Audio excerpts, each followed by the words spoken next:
That will maximize your intraday trading profit ना, तो what और हाउ का कोई फायदा नहीं होगा। सो आपको सबसे पहले अपना मार्केट की आती है, trend is my friend idea. Stock कैसे सिलेक्ट करें, इसका आइडिया क्या है? सेक्टर को रिजल्ट तो अनाउंस नहीं होने वाले, क्वार्टरली में मूवमेंट होगा देखना। तो सपोर्ट एंड रेजिस्टेंस, सपोर्ट क्या उसको बाई कर सकते हैं। Good morning friends, today I am going to share 5 trading ideas that will maximize your intraday trading profits. हम सबके बहुत बड़े बड़े सपने हैं। अब इन सपनों को पूरा करने के लिए हमको उन पैसों की ज़रूरत है। अब वो पैसे हम किस तरह से कमा सकते हैं? वो पैसे हम कमा सकते हैं अपनी इनकम को इंक्रीज करके। क्या आपके माइंड में ऐसा क्वेश्चन नहीं आता है कि स्टॉक मार्केट में इन्वेस्टमेंट या ट्रेडिंग क्यों करना चाहिए? क्योंकि जब तक हमारा वाई क्लियर नहीं होगा ना, तो व्हाट और हाउ का कोई फायदा नहीं होगा। सो आपको सबसे पहले अपना वाई क्लियर करना है। वाई क्या है आपका? मेरा वाई क्या है? स्टॉक मार्केट में इन्वेस्टमेंट या ट्रेडिंग करके हमें क्या मिलता है? स्टॉक मार्केट में ट्रेडिंग और इन्वेस्टमेंट करके हमें टाइम फ्रीडम मिलता है। जो 10 साल में हम पैसा कमाने वाले, वो पैसा हम 6 महीने में या 1 साल में हम कमा सकते हैं। सो जो टाइम फ्रीडम है वो हमें स्टॉक मार्केट दे सकता है। इसके लिए ये बहुत इंपॉर्टेंट है कि हम ये ट्रेडिंग, ये इन्वेस्टमेंट सीखें।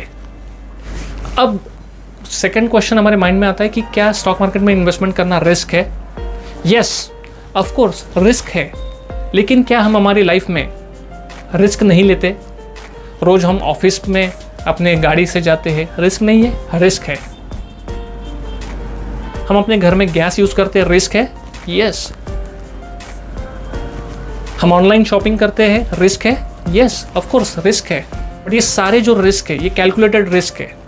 इसके लिए हमें उनसे इतना डर नहीं लगता है। लेकिन जब भी बात स्टॉक मार्केट की आती है, रिस्क इसलिए बढ़ जाता है क्योंकि एक तो हमारे पास उसका नॉलेज या फिर हमारे पास टाइम, ये 2 चीज़ों की कमी है, जिसकी वजह से हमारे लिए वहाँ पर रिस्क बढ़ जाता है। जब भी आप इन दोनों कमियों को पूरा कर दोगे, तो आप स्टॉक मार्केट में अपना करियर बना सकते हो, स्टॉक मार्केट से पैसा कमा सकते हो और वो टाइम फ्रीडम आप पा सकते हो। वॉरेन बफेट जो है, जिनको इन्वेस्टमेंट का गुरु कहा जाता है, उन्होंने रिस्क को भी बहुत अच्छे से डिफाइन किया है। Risk is not knowing what you are doing. So मैं आज आपको कुछ ऐसे 5 आइडियाज़ देने वाला हूँ जिससे आप अपने इंट्राडे के प्रॉफिट्स को बढ़ा सकते हो, मैक्सिमाइज कर सकते हो। तो सबसे पहला idea, trend is my friend. Broader market किस तरह से परफॉर्म कर रहा है? ब्रॉडर मार्केट जैसे निफ्टी या सेंसेक्स ले लीजिए, पॉजिटिव ट्रेड कर रहे हैं या निगेटिव ट्रेड कर रहे हैं? अगर निफ्टी या सेंसेक्स पॉजिटिव ट्रेड कर रहे हैं, तो आज जो भी स्टॉक मैं सिलेक्ट करूंगा, वो पॉजिटिव बायस में जो ट्रेड कर रहे हैं वही स्टॉक सिलेक्ट करूंगा। या इसके विपरीत, निफ्टी और सेंसेक्स निगेटिव ट्रेड कर रहे हैं, तो मैं आज जो भी स्टॉक सिलेक्ट करूंगा, वो निगेटिव बायस में जो ट्रेड कर रहे हैं वही स्टॉक सिलेक्ट करूंगा और उसी में मैं आज ट्रेड इनिशिएट करूंगा। मुझे ट्रेंड के अगेंस्ट जाके ट्रेडिंग नहीं करना है। अगर आप ट्रेंड के अगेंस्ट जाके ट्रेडिंग करने की कोशिश करोगे, तो कई बार चांसेस है कि आप फंस सकते हो। सबसे पहला idea, trend is my friend. Trend के साथ चलना है, ट्रेंड के अगेंस्ट नहीं चलना है। दूसरा आइडिया, स्टॉक कैसे सिलेक्ट करें? अभी आपके स्क्रीन पे एक लिंक आपके सामने दिख रहा होगा। ये लिंक मैंने डिस्क्रिप्शन में डाल रखा है।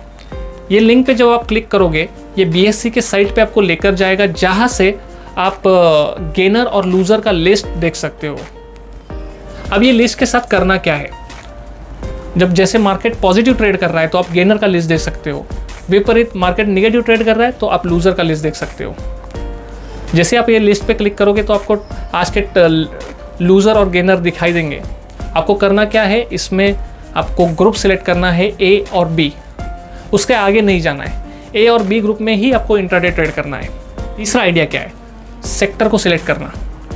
जैसे आपके सामने गेनर और लूजर का लिस्ट ओपन हो जाएगा, आपको ये आइडेंटिफाई करना है कि कौन से सेक्टर के स्टॉक ज़्यादा आज तो या गेनर में है या लूजर में है, डिपेंडिंग अपॉन मार्केट का ट्रेंड कैसा है। मार्केट का ट्रेंड पॉजिटिव है, तो आपको ये देखना है कि आज कौन से स्टॉक टॉप 10 में ट्रेड कर रहे हैं। जैसे मान लीजिए कि बैंक के कुछ स्टॉक, SBI हो गया, कोटक बैंक हो गया, HDFC बैंक हो गया, ऐसे कुछ स्टॉक आपको दिख रहे हैं कि टॉप 10 में दिख रहे हैं जो पॉजिटिवली ट्रेड कर रहे हैं। तो आज जो आपको सेक्टर में ट्रेड करना है वो बैंक होगा। या फिर आप मान लीजिए कि आपको कोई ऐसे स्टॉक दिख रहे हैं, जैसे कि मान लीजिए मैरिको हो गया, हिंदुस्तान यूनिलीवर हो गया, डाबर हो गया, ऐसे अगर कोई स्टॉक दिखाई दे रहे तो आपको ये आइडेंटिफाई करना है कि FMCG वाला वो सेक्टर है जहाँ पे मुझे आज ट्रेड इनिशिएट करना है।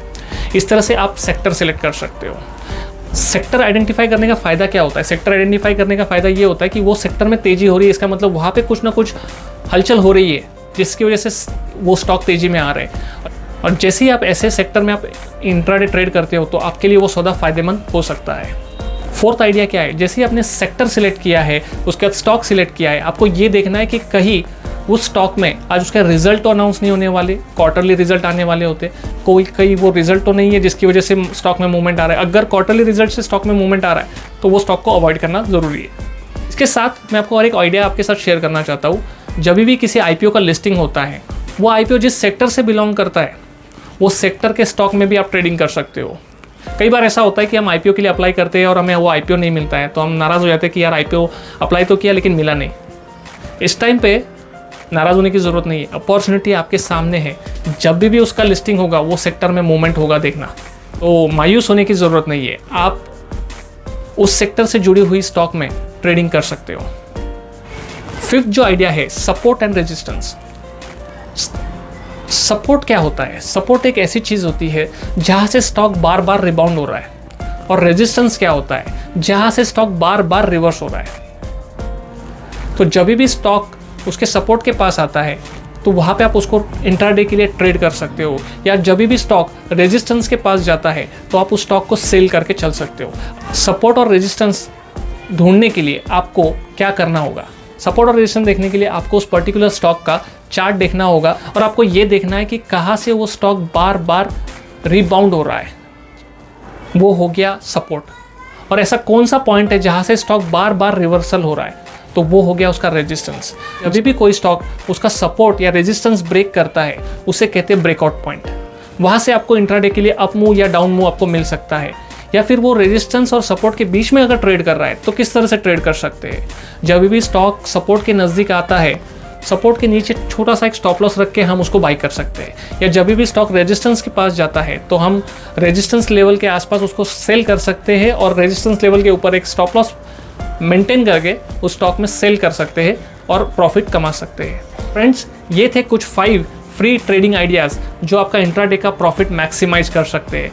आई hope this will add value to your trading experience. Description में मैंने लिंक डाल दिया है डीमैट और ट्रेडिंग अकाउंट ओपन करने का।